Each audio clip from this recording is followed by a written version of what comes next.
Bonjour à tous. Aujourd'hui, je voudrais aborder avec vous le rapport de force dans un couple. Alors évidemment, on souhaite tous être très heureux en couple, on souhaite tous avoir une communication constructive.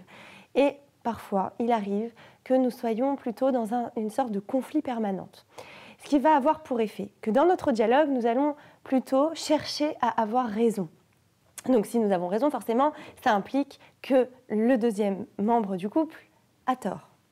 Et ce n'est forcément pas agréable. Donc nous allons nous entraîner l'un contre l'autre et nous allons donc être dans un rapport de conflit constant. Effectivement, ce n'est pas une forme de communication constructive.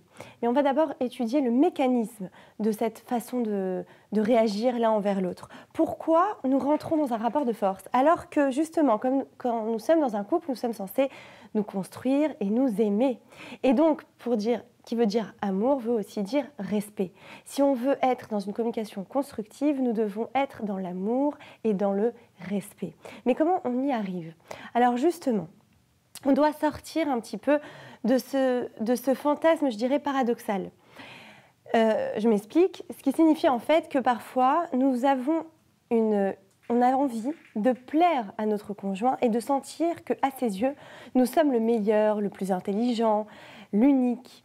Et en fait, on va provoquer finalement le conflit, on va provoquer le « j'ai raison, et tu as tort », pour en fait, le jour où lui dira « tu as raison », on se sentira vraiment fort.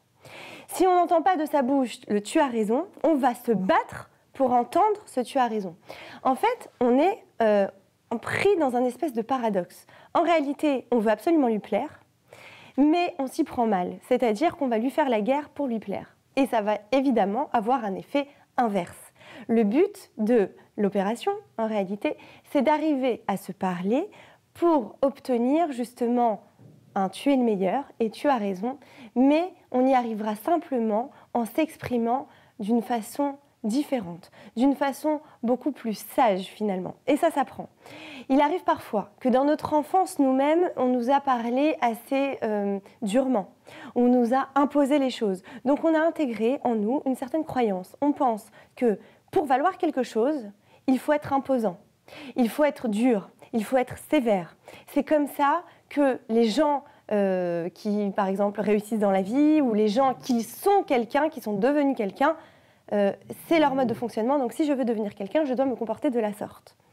Évidemment, ce n'est pas de cette façon qu'on va obtenir quelque chose de positif dans notre relation de couple. Pour qu'une relation de couple se construise et pour que l'on sorte enfin de ce rapport de force, il va falloir justement baisser les armes, comprendre que si justement nous sommes dans une guerre continuelle avec l'autre et vouloir absolument entendre « je suis le meilleur » mais vouloir lui arracher, alors on n'y arrivera pas. Alors au contraire, on obtiendra tout l'inverse puisque nous sommes rentrés en état de guerre. Quand on rentre en état de guerre, on reçoit ce qu'on en a semé. Donc là où on sème de l'amour, on va recevoir 3 fois plus d'amour. Et là où on sème quelque part de la rage, de la haine, de la sévérité, alors nous recevrons aussi 3 fois plus fort, si ce n'est pas plus.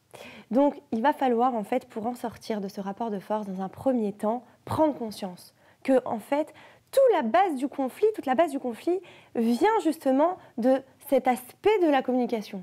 Que déjà nous sommes rentrés dans une guerre. Et en réalité, cette dynamique-là, ça découle d'un besoin fusionnel des deux parties, des deux membres du couple en fait, de vouloir s'affronter pour mieux s'aimer. Or, c'est un mauvais mode de fonctionnement. Donc déjà, prendre conscience. Ce n'est pas comme ça que je voyais ma vie de couple. Ce n'est pas comme ça que je comptais vivre. Et je comprends aussi que ce n'est pas de cette façon que je vais me sentir heureux, équilibré et en harmonie. Donc, première chose, on prend conscience. Et on essaie d'en prendre conscience tous les deux, c'est le mieux. Mais même si un des deux membres du couple en prend conscience, ça pourra déjà énormément aider. Même plus qu'aider, ça pourra changer toute la relation et toute la dynamique. Parce que si quelqu'un veut nous faire la guerre, mais que nous ne rentrons pas dans cette guerre, il ne peut pas y avoir de guerre. Une guerre, ça se fait forcément avec deux parties. Donc, si nous déjà, on pose des armes, on dit « je ne fais pas la guerre », je suis là justement pour qu'on parle, je suis là justement pour qu'on se comprenne, alors ça va déjà baisser d'un ton la tension. Alors il arrive aussi très souvent qu'on ne veut pas baisser les armes parce qu'on se dit si je les baisse, je vais être vulnérable et l'autre va m'atteindre. L'autre va en profiter pour m'écraser. En fait, il faut comprendre une chose. Quand on est dans un couple, on n'est pas dans une véritable guerre en vérité, puisqu'on est en train de construire, on essaye en tout cas de construire. Et si l'autre s'est mis en état de guerre, c'est peut-être parce qu'il a peur, c'est peut-être parce qu'à l'intérieur de lui se trame quelque chose de plus profond finalement. C'est parce que lui-même a peur qu'on le découvre aussi. C'est peut-être parce qu'il a peur d'affronter la véritable relation. Mais ce n'est certainement pas parce qu'il est heureux de ça. Ce n'est certainement pas parce qu'il veut continuer comme ça. Au fond de lui, il veut que ça s'arrange, mais il ne sait pas comment s'y prendre et il est rentré dans cette guerre. Il faut savoir que, en fait, plus on rentre dedans, plus on s'enlise dedans et plus on a du mal à en sortir. Donc la chose à faire justement, quand il y en a un des deux qui a réalisé, c'est justement, comme nous dit nos sages, quand un cœur parle à un autre cœur, forcément, ça va l'atteindre. Pourquoi ? Parce que là, on va en fait traverser les obstacles qui s'appellent la rage, la violence, les mauvais sentiments. Ça va traverser, ça va transpercer et on va aller directement parler à l'émotionnel. Parce qu'en fait, ce rapport de force, c'est une sorte de mécanisme de défense pour se protéger. Mais quand on parle au cœur, on ne parle pas à la protection, on parle directement au sentiment. Donc la chose à faire d'abord, c'est de ne pas rentrer dans l'accusation, ni dans le reproche, ni dans « tu n'es pas comme ça » ou « tu n'es pas comme ça », mais bien dire « je ressens » et parler de nos sentiments. Quand tu me dis cette phrase, je me sens atteinte, je me sens touchée, je me sens blessée. Et je tiens à toi. Et pour moi, quand tu dis une phrase, elle a un impact. Ça compte pour moi quand tu as un certain avis de ma personne ou de ce que je fais. Ça compte pour moi. Alors, on va dire les 4 comportements à bannir justement, et si vous les observez même dans votre relation de couple, il faut vraiment immédiatement les arrêter. Il y a donc 4 comportements. C'est la critique. Donc la critique, même si on se dit elle est constructive, non. La critique ne va pas forcément être constructive. Déjà, quand c'est un homme qui va parler à une femme, il faut savoir une chose. Un homme, dans sa façon de penser, critique justement pour construire. Ce n'est pas du tout pour détruire, c'est dans le but de construire. Or, les femmes, quand on va critiquer, vont tout de suite se sentir attaquées et blessées dans leur personnalité. Elles vont se sentir tout de suite incomprises et pas aimées. Donc, effectivement, on ne peut pas s'y prendre de cette façon quand on veut faire évoluer les choses avec notre femme. Et d'ailleurs, à ce propos, on voit bien que quand Moshe était chargé donc, de nous transmettre la Torah, Akadosh Baruch Hu a dit « Aux hommes, tu leur diras de cette façon », et c'était une façon plutôt claire, précise et concise, et aux femmes, tu leur parleras avec douceur. Donc c'est bien que Hachem a bien construit ces créatures d'une manière différente. Et c'est normal puisque nous sommes des créatures qui sont là pour nous compléter. Donc les femmes, en fait, entendent la douceur. Mais dès qu'elles entendent de la fermeté ou de la dureté, ça les ferme tout de suite. Elles sont là, à ce moment-là, on les braque et elles sont capables de réagir justement en défense, en attaque. Tout de suite, elle va chercher à se protéger et donc soit elle va se renfermer sur elle-même, soit elle va attaquer de façon violente. Donc, justement, il faut parler avec douceur. Alors, vous allez me dire, mais oui, mais alors si je ne peux pas critiquer, comment on va faire évoluer ? Personne n'est parfait. Effectivement, quand on se marie, on est là pour se corriger, se réparer l'un et l'autre. Donc, on va être la meilleure personne pour se rendre compte des défauts de l'un et l'autre et pour l'aider à évoluer. Oui, mais alors on va voir plus tard que ce n'est pas par la critique qu'on arrivera à faire évoluer les choses. Il y a d'autres façons de faire pour faire évoluer. Le deuxième comportement, c'est le mépris. Le mépris, c'est-à-dire je te regarde de haut ou alors de toute façon toi tu ne sais jamais faire ça. Vous voyez ce genre de choses? Alors ça à éviter aussi.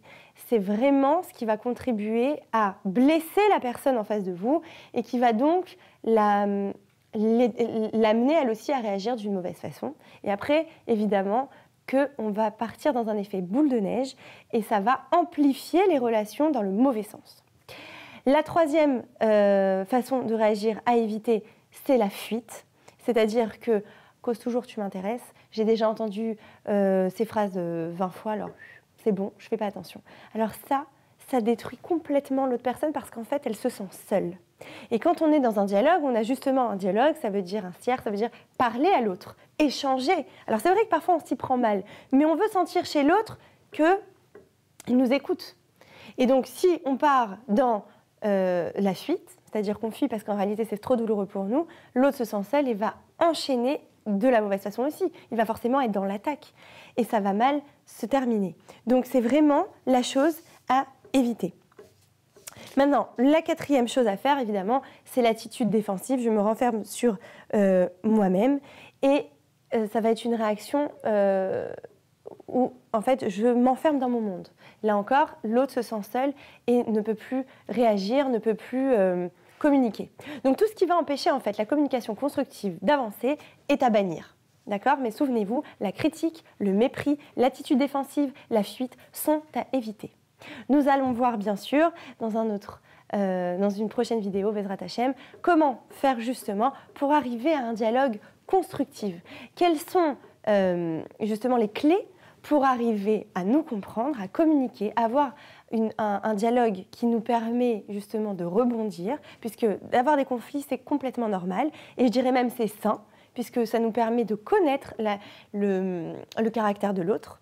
Et effectivement, dans un couple, nous n'avons pas tous les deux le même caractère. Sinon, ça voudrait dire que nous sommes célibataires. Nous ne pouvons pas être d'accord sur tout. C'est complètement normal et encore une fois, c'est sain. Mais à un moment donné, il va falloir savoir aborder le conflit de la meilleure façon. C'est aussi une des clés d'un couple en bonne santé. Donc nous allons voir prochainement comment aborder le conflit de la meilleure façon, comment désamorcer le conflit, et vous verrez que ce n'est pas si sorcier. Je vous remercie et à très bientôt.